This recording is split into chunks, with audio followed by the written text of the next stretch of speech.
Alors, on va commencer. Bienvenue à tous ceux qui sont là aujourd'hui, les habitués, peut-être des nouveaux. Ça nous fait plaisir de vous apporter cette parole de Dieu. Et on a un sujet particulier ce matin à parler. En fait, vous savez qu'on poursuit l'étude qu'on a commencée, la série sur les dons et les rôles dans l'Église. Y a-t-il quelque chose? Il faut que je le mette à on. On est ici pour continuer la série sur les rôles. Et, wow, c'est beaucoup mieux, hein? Sur les rôles et les dons dans l'Église qui sont distribués par Dieu. Et si vous me permettez, j'aimerais vraiment qu'on commence cette prédication-là avec un temps de prière. Merci Seigneur d'avoir distribué des dons partout dans ton Église. Et on va mieux comprendre ton plan ce matin avec qu'est-ce que tu veux. Et que ta parole soit pénétrante dans le cœur des personnes, dans leur âme également. Nous comptons sur toi en toutes choses. Il y a peut-être des choses qui vont être plus difficiles à comprendre, peut-être plus faciles, Seigneur. Éclaire notre esprit avec où on en est rendu dans notre chemin de foi, Seigneur Jésus. Amen. On a commencé cette série, si vous en souvenez bien, c'était Jean-Luc qui avait fait une introduction il y a quelques semaines de cela.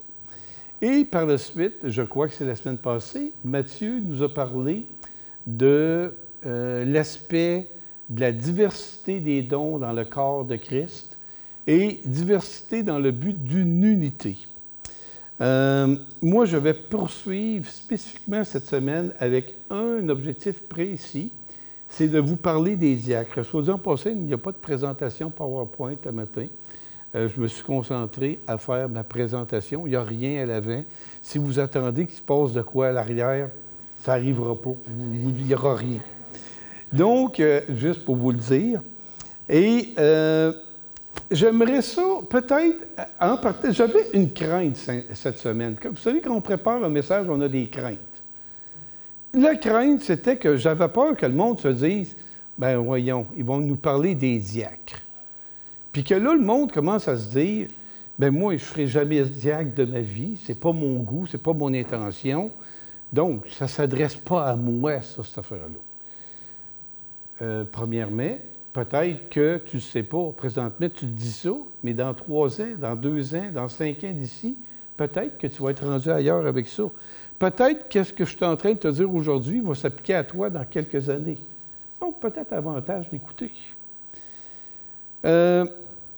Qu'importe, de toute façon, le message de ce matin va nous aider à mieux comprendre le fonctionnement de l'Église.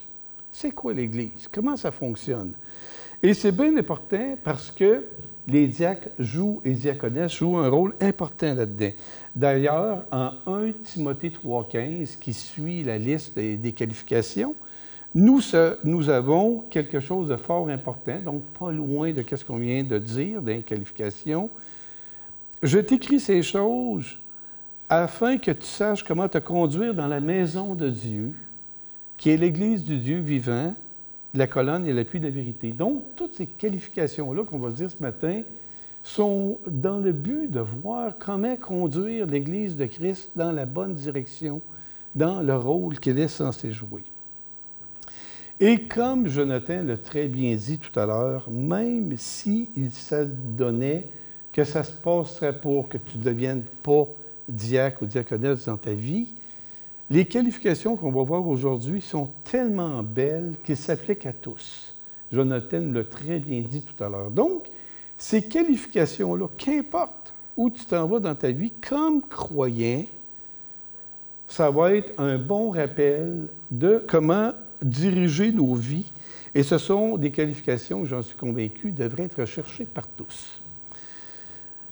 Moi, aujourd'hui, je parle des qualifications. Jacob, notre frère, dans 2 semaines, je pense bien, va nous parler des rôles des diacres et diaconesses. Et vous savez, comme conseil de l'Église, vous savez, cette Église existe depuis maintenant 12 ans. Elle a eu son premier culte le 11 septembre 2011. 11 septembre 2011, ça fait maintenant 12 ans de cela. Les diacres et diaconesses, vous savez, quand on fonde une Église, ça prend un certain temps à établir toutes les choses. Et les diacres et diaconesses, je pense, depuis un certain temps, on veut renforcer ce rôle-là et ça s'inscrit dans l'optique que nous cherchons. Jonathan nous l'a expliqué très bien aussi tout à l'heure, mais je tiens à le dire que devant ces qualifications-là, on peut être tenté de dire, ben voyons, je ne suis pas là, et c'est fort probable que tu n'y sois pas. Mais c'est pas qu'est-ce que tu es aujourd'hui qui est si intéressant que la tangente. Est-ce que tu es intéressé de rechercher ces qualifications-là? Est-ce que Dieu travaille d'une façon particulière dans ta vie à ces éléments-là? C'est ça qui va nous intéresser. Vous savez, lorsqu'on rencontre des candidats pour être aspirants anciens, il y a le moment présent, mais il y a le moment futur aussi qu'on regarde, dans lequel comment ça se dirige, comment ça s'oriente comme ça. Et alors, je vous encourage à rechercher ces qualifications-là dans votre vie. En fait, ces qualifications-là ne sont pas à prendre à la légère, parce que Jacob va certainement nous exprimer que les diacres sont des serviteurs au service de l'Église, en particulier des anciens, un gros rôle d'assistant dans des domaines particuliers. C'est important parce que si l'Église est la colonne et l'appui de la vérité, si elle est mal dirigée, ça va amener un paquet de problèmes dans l'Église que tout le monde va vivre.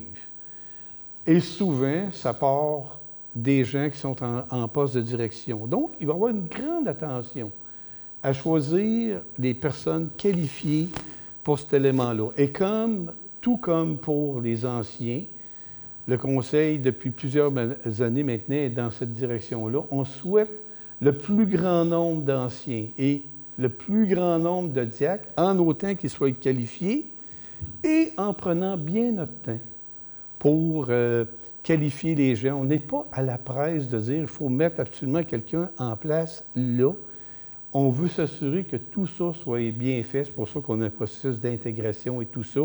Pas plus tard que ce matin, on était en rencontre, Mathieu puis moi d'ailleurs, pour rencontrer un aspirant ancien, discuter des qualifications.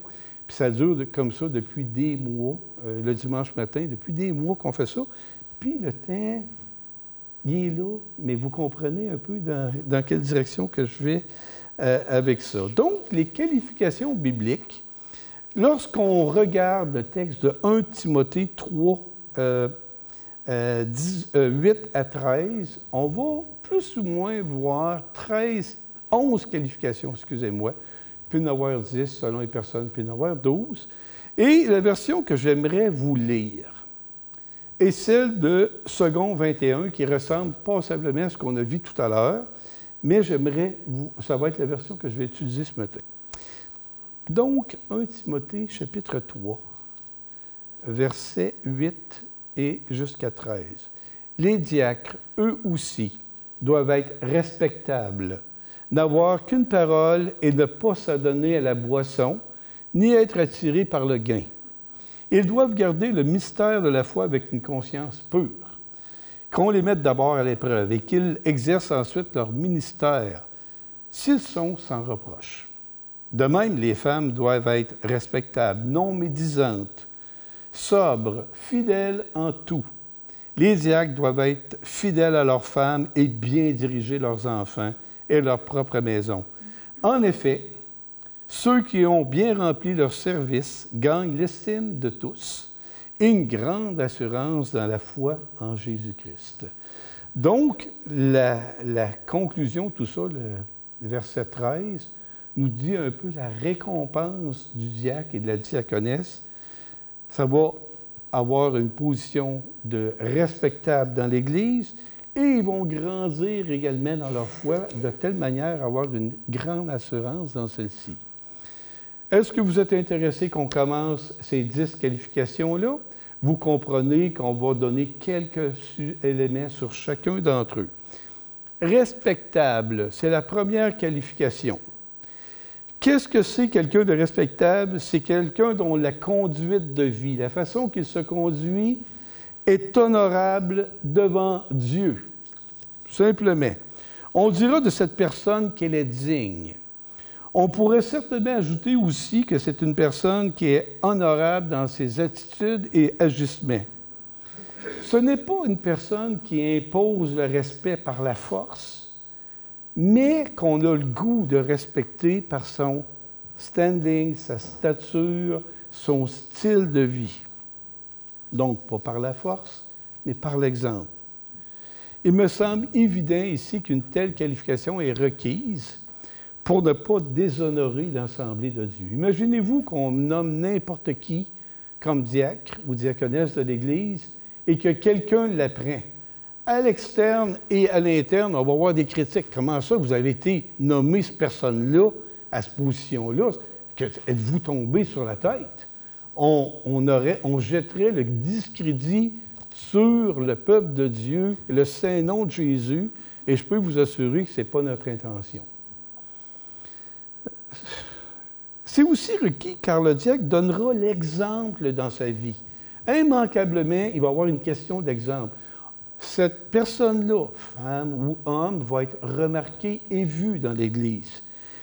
Un mauvais exemple va dégénérer en quelque chose de pire. Un bon exemple va entraîner quelque chose de bon autour d'elle. Et c'est pour ça aussi que dans la notion de respectable, il y a aussi d'être respecté par les gens, non par la force, mais s'il n'a aucun respect des personnes, comment pensez-vous qu'il va être capable d'agir lorsqu'il demandera l'aide des membres? « Hey, peux-tu m'aider? » Avec ça, ça va être beaucoup plus difficile. Donc, on va avoir besoin de quelqu'un de respectable. Qu'importe, comme j'ai dit tout à l'heure, que tu veuilles ou non être diacre ou diaconesse, c'est une qualité que tu dois rechercher. Cela commence par quoi? Par une marche honnête. C'est pas plus que ça. Une marche honnête et sincère avec Dieu. En recherchant l'accomplissement de la volonté, de sa volonté divine, dans tous les aspects de ta vie. Bref, comme conseil, nous allons rechercher des personnes respectables, dont la respectabilité est déjà reconnue par l'Assemblée et par une conduite proche de Dieu et qui ne le déshonore d'aucune façon. Donc, ça va être le premier critère qu'on va regarder. Soit en passant que personne ne se sente assommé par ça. Mais ce sont les qualifications de Dieu. Comme j'ai expliqué, l'idée qu'on a, c'est d'arriver à ce but-là avec le temps et non pas un fait accompli dès le départ. Deuxième qualification, n'avoir qu'une parole. Je vais vous poser une question, et ceux qui sont capables de répondre. Est-ce que vous connaissez quel est le mot grec du Nouveau Testament que vous connaissez, que vous avez entendu parler, même si vous n'avez jamais étudié ça? Vous savez que le grec du Nouveau Testament, c'était le koiné, le koiné, donc le langage commun qui était là du peuple. Est-ce qu'il y a quelqu'un qui connaît un mot grec du Nouveau Testament qui voudrait le dire tout fort dans l'Assemblée? Comment? Logos. OK. Il y a Jacques à côté. Agapéo. Agapéo pour l'amour. Oui, Régent. Petra pour Pierre ou? Rocher. Effectivement, pour Rocher. Parfait, on arrête là, j'ai déjà ma bonne réponse. Parce que j'espérais que dans l'eau, j'aie la réponse que je souhaitais. Je l'ai. Et celui qui a gagné est habillé en vert. C'est vous, madame, ma chère. Donc, elle a dit le mot, madame, quel est le mot que vous avez dit? Quel mot? Logos, effectivement. Bon, c'est ça que j'espérais. Toutes les autres réponses sont bonnes aussi. Logos, ça veut dire parole. Vous savez, dans l'Évangile de Jean, la parole était avec Dieu au commencement, c'est Logos. Logos représente Jésus. Logos représente la vérité, et non pas comme on nous présente présentement dans le monde, une des vérités possibles. Non, Jésus, c'est la vérité. Lorsqu'il parle, c'est vrai. Hein? Donc, la parole. Qu'est-ce qu'on a dans notre texte présentement? C'est rare qu'on fait des examens de texte grec, hein? Bien là, c'est important parce que je trouve que c'est très parlant. Dans le texte grec, on a deux mots. Il y a « pas ». Ça commence par « pas ». C'est une négation. Exemple, ne va pas là, ne sois pas comme ça. OK? Je pense qu'on comprend bien qu'est-ce que ça veut dire. Pas, négation. OK? Et le deuxième mot, deux paroles. Ça, c'est direct. Donc, en fait, c'est le même mot, dit logos, OK? Dit pour deux, logos, parole, deux paroles. Pas, ça. Donc, ne sois pas deux paroles. Je pense que vous comprenez tout de suite de quoi on s'en va. On comprend ici l'idée que cette charge dans l'Église doit se faire par des personnes authentiques et vraies, sur lesquelles on peut se fier. Quand ils disent quelque chose, bien, c'est la vérité. Puis qu'ils ne tenteront pas de s'ajuster selon les circonstances pour plaire à un ou à l'autre. Imaginons-nous qu'on aurait, on va prendre un exemple fictif ici. Imaginons-nous qu'on aurait un diacre. On va supposer que c'est un diacre qui s'occupe du son, OK? Un exemple théorique. Un diacre qui s'occupe du son ou des vidéos et tout ça, OK? Un des anciens va voir ce diacre-là et lui demande « As-tu des besoins? » Puis, le diacre, il sait que l'ancien en question, il est un peu gratteux, là. Il est un peu... Il est proche de ses scènes. Là. C'est lui qui approuve les dépenses, par exemple. Là. Puis là, il dit, ben non, j'ai besoin de rien, on est capable de s'ajuster en tout. OK? Parfait.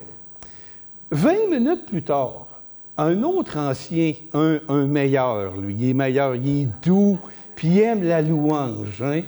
Lui, il s'en va voir le même diacre, puis il va lui demander, « Hey, as-tu besoin de tout as-tu tout ce que tu as besoin? » Puis là, il dit, ben non, il me manque plein de stock, la console, il manque de telle affaire. Vous comprenez l'effet? Moi, j'imagine la discussion le soir même, les anciens se ramassent dans un conseil pastoral, OK? Là, le sujet vient sur le son. Le premier, le gratteux, il dit, « Hey, ça va bien avec le son, ça va bien.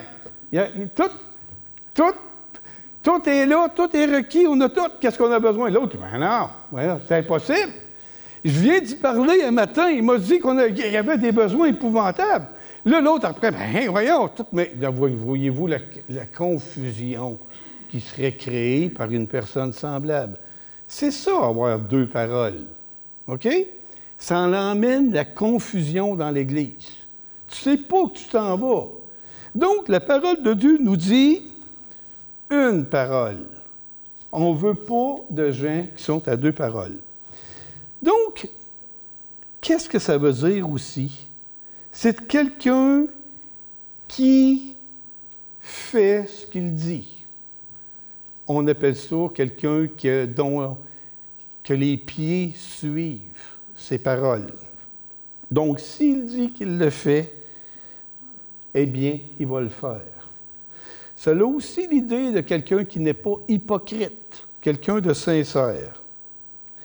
La parole dans son cœur est la même qu'il exprime dans sa vie. Il ne fait pas un show. Il n'est pas en train de se montrer comme bon. Vous comprenez? Ce n'est pas ça. Ça, on est deux paroles lorsqu'on fait ça. Donc, encore une fois, on va veiller à choisir des personnes authentiques qui ne sont pas hypocrites. L'autre critère, ne pas s'adonner à la boisson. L'idée ici, c'est d'avoir des gens qui sont non dépendants de substances, de choses qui l'emmènent à être dépendant de ces choses-là, qui contrôlent sa vie, mais nous allons rechercher des gens qui sont centrés sur Dieu. La Bible parle de l'alcool et ça me fait plaisir d'en parler. Vous savez tous que j'ai aucun problème avec l'alcool personnellement, mais je suis à même de constater, et la Bible en parle, des dégâts épouvantables que l'alcool peut faire. Et surtout, si cette personne occupe une charge dans l'Église. Les conséquences d'être alcoolique et d'exercer une fonction dans l'Église sont innombrables, j'en nomme 7. Mensonge aux autres pour tenter de se camoufler. C'est typique, ça. Stratégie pour se donner des occasions de boire. En parenthèse, célébrer. Ils n'appellent pas ça pour boire, mais pour célébrer. Avec un alcoolique, il y en a tellement d'événements pour boire. C'est incroyable. Je dis ça en tout respect. Je ne veux pas attaquer personne, là. Absentéisme pour tenter de récupérer de la beuverie du soir précédent, de la veille. Perte de permis de conduire. Donc, perte de permis de conduire, puis moyen de te déplacer. Comment vas-tu faire ton ministère? Ça va être compliqué. Relation tendue dans le couple. Ça amène des tensions, ça. Parce que l'autre personne est vraiment heureuse de cette situation-là. Je ne le crois pas. Il arrive pour servir dans l'Église par la suite. Qu'est-ce que ça fait? Comportement agressif ou dépressif, d'un bord ou de l'autre. Tu tombes en dépression ou tu es un agresseur? Tu commences à être violent. Problème de santé. On sait tous qu'il y a des problèmes de santé associés à l'alcoolisme. Nous comprenons ici qu'une personne adonnée à l'alcool, qui en fait excès, qui en abuse, ne remplit pas cette qualification. Je ne parle pas de quelqu'un qui prend un verre à l'occasion. Ça, c'est pas ça que je parle. Quelqu'un qui est adonné à l'alcool, qui ne peut pas s'en passer, pour moi, est disqualifié clairement avec ça. En fait, pour moi, c'est pour la parole de Dieu qui le dit avec ça. Dieu désire dans son Église, qui est la colonne et l'appui de la vérité, des personnes en contrôle d'elles-mêmes. En contrôle, vous comprenez, c'est Dieu qui nous contrôle. Mais surtout pas contrôlées par des substances ou des dépendances qui, elles, vont dicter des comportements. Donc, on va examiner assurément cette question-là auprès des candidats. On va leur poser parce que c'est qu'est-ce que la Bible désire. Conseil pastoral ici. Si vous vouliez connaître rapidement un verset de la parole de Dieu qui parle des effets de la boisson, je vous suggère celui-ci. Le vin est moqueur, les boissons fortes sont brillantes, s'en enivrer n'est pas sage. Donc, ce n'est pas sage. Ça commence comme ça. Le vin est moqueur. Donc, vous allez retrouver ce verset en Proverbe 20. OK? Le Proverbe 20 parle du vin.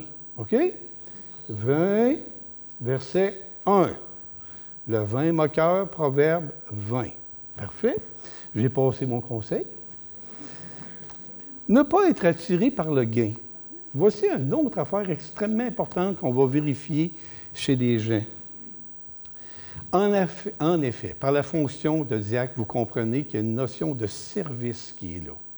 La notion de service qui va faire que ces personnes-là vont être en contact avec quoi?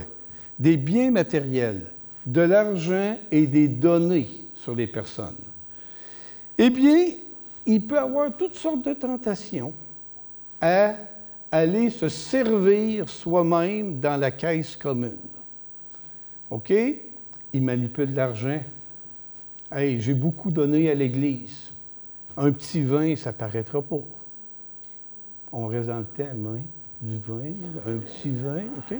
Donc, on continue comme ça. Il y aurait, par exemple, bien entendu, aucun cas comme ça dans l'Église. Rassurez-vous, je ne suis pas au courant de rien. C'est complètement théorique. Il y aurait une construction, par exemple, de n'importe quoi dans l'Église, une bâtisse complémentaire, un garage, quoi que ce soit. Il y a des matériaux. Ah, les matériaux, ça coûte cher, hein? Ça coûte cher. J'ai tellement travaillé puis sué, puis même il y a des journées, j'étais tout seul à monter les murs. Je serais bien tenté de me récupérer un peu. Les 2 par 6 sont beaux, finalement. Transfert dans ton auto. Il n'y a aucun cas comme ça dans l'Église, je vous rassure. Du moins, je ne les connais pas. Mais vous comprenez que si on avait des personnes comme ça, qu'est-ce qui se produirait chez vous? Je vous dirais, je fais l'inverse, là. On a ça en mort dans notre Église. Je vous dis ça matin. C'est vrai. On se fait voler à mort, nos dirigeants pigent dans la caisse. Qu'est-ce que vous pensez qui arriverait? Vous auriez posé la question, « Hey, je donne quand je donne. Je donne pour Dieu. » Mais là, ça ne sert pas à Dieu, ça sert à d'autres choses. « Hey, faut-tu que je baisse mon montant? Il faut-tu que j'arrête? J'aurais des doutes. » Voyez-vous, on scrape l'Église avec ça. On scrape, excusez-moi le mot, mais je pense que c'est assez clair. Je suis en train de... Non, je viens de leur dire. On scrape l'Église. On ne veut pas ça. Pour ça qu'on va avoir besoin de gens honnêtes, non attirés. La Bible même parle dans certaines versions de gains honteux. On ne veut pas ça. Vous comprenez que nous rechercherons des gens honnêtes, remplis de l'Esprit Saint, et qui recherchent l'intérêt d'autrui au lieu que de leur intérêt personnel. Sinon, ça va être trop tentant. Mystère de la foi. Quel bel aspect des diacres et diaconesses que la Bible nous dit, quand elle nous dit « Ils doivent garder le mystère de la foi avec une conscience pure ». Moi, je suis content, mais je vais vous dire pourquoi. Parce que souvent, on a tendance à voir les diacres comme les diaconesses, comme des bras, des jambes, puis des yeux, puis des mains. OK? C'est-à-dire qu'ils font des services très matériels. Mais la Bible va plus loin que ça. Elle dit les critères purement spirituels sont très importants. Et c'est la responsabilité des diacres et diaconesses de garder le mystère de la foi avec une conscience pure. Moi, je vais vous dire, quand j'ai tombé sur ce passage-là, ça m'a beaucoup interrogé à savoir qu'est-ce que ça voulait dire. Parce que j'ai lu le passage de nombreuses fois comme vous. Je ne m'étais jamais attardé à qu'est-ce que ça voulait dire. Et j'aimerais ça vous faire partager un peu le fruit de mes réflexions ce matin. Parce que quand on y pense, mystère de la foi avec une conscience pure, pour moi, c'est mystérieux. Avant d'avoir réfléchi là-dessus, je comprenais plus ou moins... je comprends l'idée, le fil, mais mystère, qu'est-ce que c'est? Un mystère, c'est une vérité cachée ou dévoilée en partie auparavant, et qui maintenant, à la personne de Jésus-Christ, est complètement dévoilée. Donc, c'est des choses qui étaient un peu plus obscures dans l'Ancien temps, et maintenant qui sont davantage révélées de telle manière qu'on puisse les comprendre. Et un mystère est défini par la parole de Dieu de la manière suivante. Romains 16, 25 nous dit « Dieu peut vous affermir selon l'Évangile que j'annonce, la prédication de Jésus-Christ, conformément à la révélation, donc révélée, du mystère qui a été tenu secret pendant des siècles. » C'est ça, un mystère. Mais pour nous, maintenant, ce n'est plus un mystère. Imaginez-vous les écrivains d'Isaïe, par exemple, dans les chapitres qui parlent de Jésus, tentant d'imaginer de quoi on parlait exactement.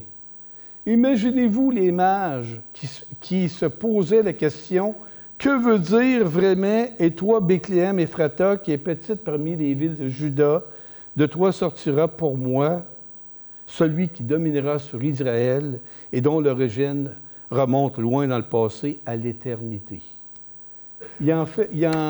C'est simple, ils en faisaient l'objet de toute leur investigation. Ils ont fait un très grand voyage pour comprendre ça, mais il y avait juste des brides d'informations. Mais maintenant, nous, le mystère de la foi est dévoilé. Ce mystère, comme Romains 16, 26 poursuit, a maintenant été manifesté, porté à la connaissance de toutes les nations par les écrits des prophètes, d'après l'ordre du Dieu éternel, afin qu'elles obéissent à la foi. C'est tellement intéressant. Donc, vous voyez le lien avec le mystère et la foi. On voit ici que ce mystère originait de l'Ancien Testament et qu'il y a un côté pratique de la foi. La foi mise en pratique, qu'est-ce que c'est? C'est ni plus ni moins, ni moins que la piété. Et c'est fort intéressant de voir que ce même passage de l'Écriture nous parle du mystère de la piété, c'est-à-dire quelques versets plus loin dans 1 Timothée, que je vous lis. Et sans contredit, le mystère de la piété est grand. Celui qui a été manifesté en chair, justifié par l'Esprit, vu des anges, prêché aux gentils, cru dans le monde, élevé dans la gloire. Bien là, on a pas mal une idée de c'est quoi ce mystère. Dans le concret, le diacre, la diaconesse, aura une foi pratique, dont la conduite est conforme à la vérité révélée. Il sera, par exemple, pleinement conscient dans l'exercice de son ministère que Jésus est venu sur la terre en chair, qu'elle a été prêchée sur l'ensemble de la terre, que la foi en lui est essentielle pour la vie et qu'il est maintenant élevé dans la gloire de Dieu. Voyez-vous, il y a une perspective même éternelle avec ça. Eh bien, le diacre, diaconesse, doit conserver, c'est ça la fonction que Dieu lui donne, conserver ce mystère de la foi dans une conscience pure. Qu'est-ce que c'est une conscience pure? C'est que tes gestes, comme diacre et diaconesse, doivent aller selon la foi qui a été révélée. Tu n'as pas deux personnes, quelque chose qui n'est pas conséquent, mais c'est lié les uns avec les autres. Très important dans l'Église, je vais prendre l'exemple pour l'adoration ici. Je vais faire une image pour qu'on comprenne bien. Dans le plan de Dieu, ce n'est pas simplement d'avoir quelqu'un, par exemple, qui est un super animateur en avant, qui a des super connaissances musicales et de chant, mais qui n'aurait pas la foi. Ça ne fit pas pour Dieu. Ça ne correspond pas. Vous voyez, dans la charge, les deux sont ensemble. Donc, on n'a pas des techniciens, et les gens qui sont diacres ne sont pas des techniciens désincarnés de la foi, mais ils l'habitent, ils la gardent. Ainsi donc, nous allons demander aux diacres et diaconesses, non pas comme les anciens, de défendre la foi, de l'enseigner, mais ils ont un rôle extrêmement important, c'est de garder cette foi dans une conscience pure. La conscience pure, c'est quoi? C'est quand ta conscience te dit, en toute humilité, ce que je fais est conforme à la parole de Dieu. Ça s'équilibre. Ça s'équilibre. Les deux sont en équilibre. C'est ça le rôle de la conscience, qu'on arrive avec cela. Un autre critère, mis à l'épreuve. Mis à l'épreuve, je dirais quelques mots seulement. Là-dessus, il est important que chacun des candidats qui va passer candidate soit mis à l'épreuve pour voir la qualité de son ministère.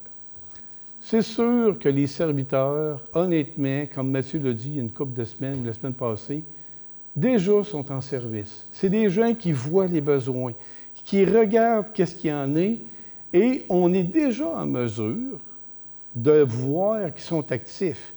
Exemple, ça serait bizarre qu'on aurait quelqu'un qui dit, qui n'a jamais rien fait dans l'Église, qui dit « Hey, moi, je veux être diacre ». C'est incompatible. C'est complètement incompatible parce que son rôle est justement de servir. Dans une Église, il y a tout le temps d'endroits à servir. Donc, on va rechercher, mettre à l'épreuve des gens comme ça en regardant carrément ce qu'ils font dans l'Église. Les diaconesses, maintenant. J'insiste sur le mot diaconesse parce que la Bible est claire. La charge de diacre est aussi pour les dames. Donc, ce n'est pas exclusivement masculin, c'est les deux. Et j'aimerais passer 3 ou 4 critères concernant nos dames, en rafale.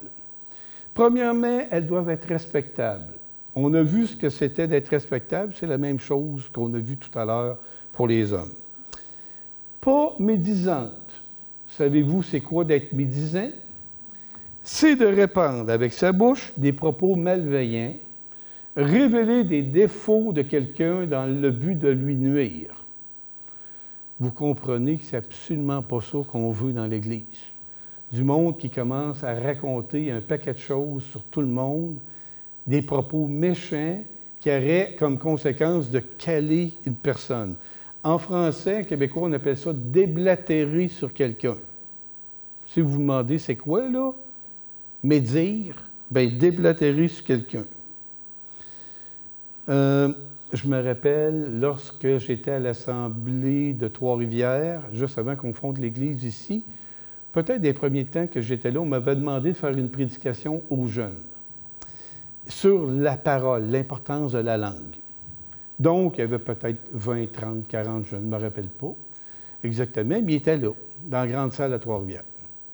Et je commence mon message en disant, vous savez, c'est important, vous les jeunes, là, de bien gérer votre langue, là, puis bien gérer vos sentiments personnels, là. Puis vous savez, de temps en temps, on en veut contre quelqu'un, hein? Bien, moi, j'ai quelque chose à vous dire, là. C'est bon d'exprimer ça, là. Exprimez ça, vos sentiments colériques et méchants que vous avez envers les autres, c'est bon de les dire tout fort, puis de les exprimer, puis que ça va vous libérer vous autres mêmes. Là, il posait une question en premier. Qu'est-ce qu'il fait à l'avant? Pourquoi il me demande ça? C'est pas compatible. Mais plus que ça allait, plus que j'ai craqué. Puis j'en mettais. Oui, ça va être bon, ça va.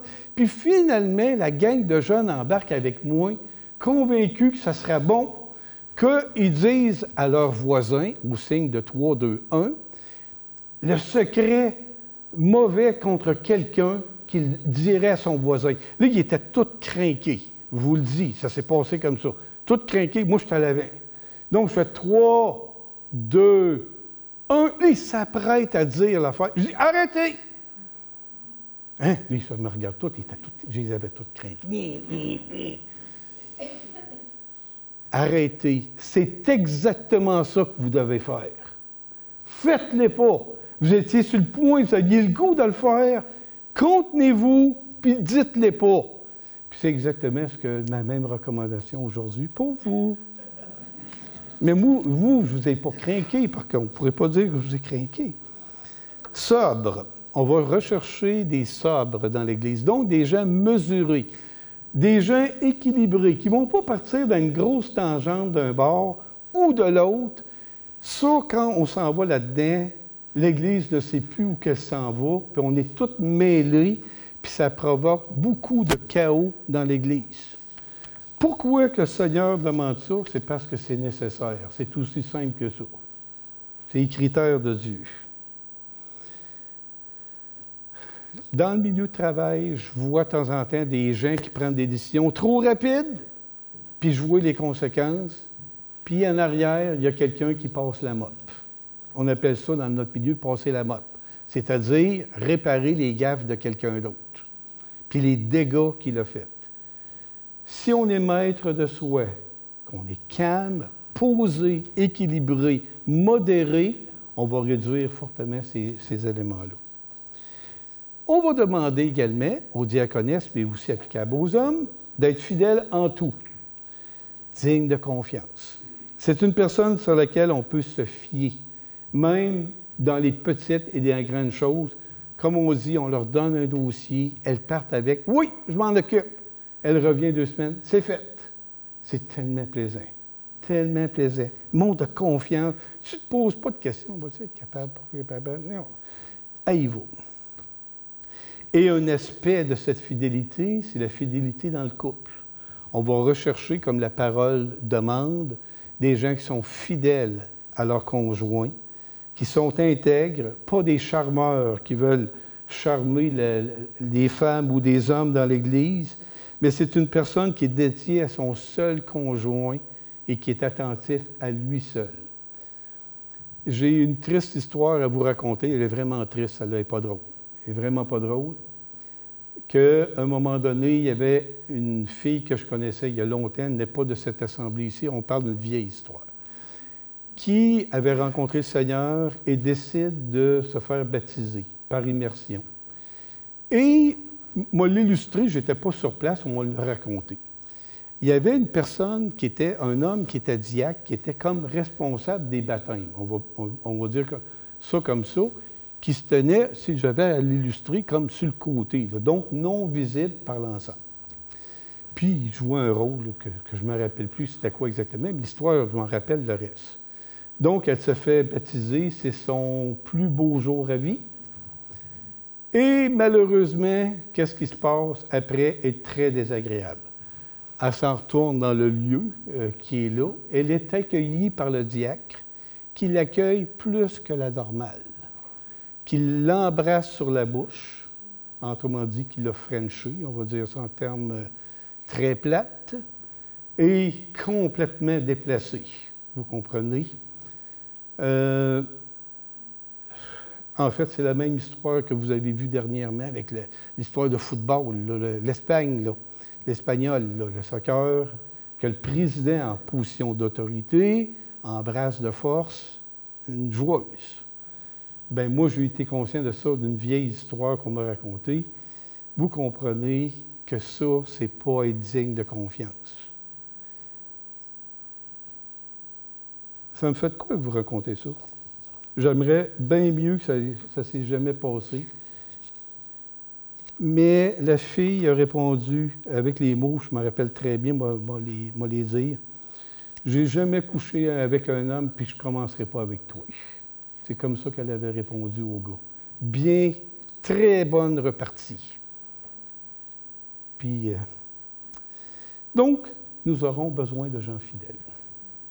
Finalement, nous aurons besoin de gens qui sont capables de bien diriger leur maison et leurs enfants. Vous savez, on va s'intéresser à ces points-là, comme le soin qu'ils ont à s'occuper de leurs affaires, de leurs biens matériels, à quel point ils sont intéressés d'élever les enfants dans la foi. C'est un critère que Dieu nous demande à ce moment-là. Donc, on va examiner ça. Voyez-vous, j'ai passé à travers rapidement les 10 critères de diacre et diaconesse. Et vous savez, comme Église, nous désirons des personnes à qualifier et non disqualifier. Toujours, dans ce qu'on fait, ce n'est pas pour disqualifier les gens. On ne rentre pas dans l'idée, on va te faire passer un examen, puis on veut que tu t'échoues. On veut que ça réussisse. Mais en même temps, ces qualifications-là sont là non seulement pour protéger l'Église, mais la faire grandir. Imaginez-vous qu'on met des personnes avec ces qualifications-là dans l'Église, à quel point que l'Église va être bénie. Elle va l'être. Elle va l'être assurément. Et moi, vous me connaissez très bien, vous savez que ça fait à peu près une trentaine d'années que je gère des organisations. Depuis plusieurs années, j'ai donc interviewé je ne sais pas combien, on va dire des centaines de personnes et tout ça. Et je peux vous assurer, certain que je ne me trompe pas, que les critères de Dieu, ceux qu'on a vus ce matin, sont complètement différents de ceux du monde. Complètement différents. Je vais vous le prouver à l'instant. C'est pour ça que c'est divin. Puis là, je me suis mis dans ma peau un peu, puis j'ai essayé de trouver des exemples. Quand recherche-t-on un employé de bureau qui gardera le mystère de la foi avec une conscience pure? Jamais. Un travailleur de la construction qui est fidèle à son conjoint. On n'en a rien à cirer. Une enseignante, si elle dirige bien sa maison, « Hey, tu rentres dans ma vie privée, moi? » « Va pas me demander ça. » Y a-t-il quelqu'un qui s'est déjà fait poser ça? Ben non. Un travailleur d'usine. Y en a-t-il des travailleurs d'usine? Oui, il y en a. Oui, il y en a au moins un. Il y en a un autre, il y en a en arrière, là. Tu sais, c'est pas. On les envie, ce monde-là. Là. Les travailleurs d'usine, s'ils dirigent bien ses enfants, non. Il n'y en aura pas de question là-dessus. Un travailleur agricole. On va supposer qu'on est rendu avec travailleur agricole. À qui on demande comment ça va ta consommation d'alcool? En entrevue, là. Non. Maintenant, une chauffeuse d'autobus. Je suis rendu avec les chauffeuses d'autobus. Si elle a dit du mal de son prochain. Pensez-vous qu'on demande ça dans les affaires, des emplois séculiers? Non. Ça veut dire que la parole de Dieu, moi vous le dire tout de suite, puis ceux qui sont séculiers, qui m'entendent, mais moi le dire encore plus clairement, la parole de Dieu a des valeurs nettement supérieures à ce que le monde peut nous offrir. Elle est plus haute, elle est plus grande, elle est plus forte que ça. Pourquoi? Parce que la personne qui l'a écrit, c'est la main de Dieu. Et c'est lui qui oriente toute chose, que je suis content de le dire. Là-dessus, j'ai terminé avec tout ça. Est-ce qu'il y a une bénédiction et une commission à l'écran? Et je vous invite, pour terminer, bien entendu, chérissez vos leaders. Recherchez ces qualifications-là. Vous ne vous tromperez jamais, jamais, jamais quand vous allez le faire. Mes chers amis, vous avez toujours été obéissants. Faites donc fructifier votre salut avec crainte et respect, car c'est Dieu même, lui-même, qui agit en vous pour produire à la fois le vouloir et le faire conformément à son projet plein d'amour. Quel beau verset dans le contexte de qu'est-ce qu'on a expliqué. Maintenant, la bénédiction pour vous tous, Philippiens 1.1, Proverbe 21, c'est le 20, Philippiens 1.1, c'est la bénédiction. À tous ceux qui, par leur union à Jésus-Christ, appartiennent à Dieu, ainsi qu'aux dirigeants de l'Église et aux diacres, que Dieu, notre Père et le Seigneur Jésus-Christ, vous donne la grâce et la paix. Partez donc avec ça, mes chers frères et amis. Que le Seigneur vous bénisse vraiment cette semaine. Amen.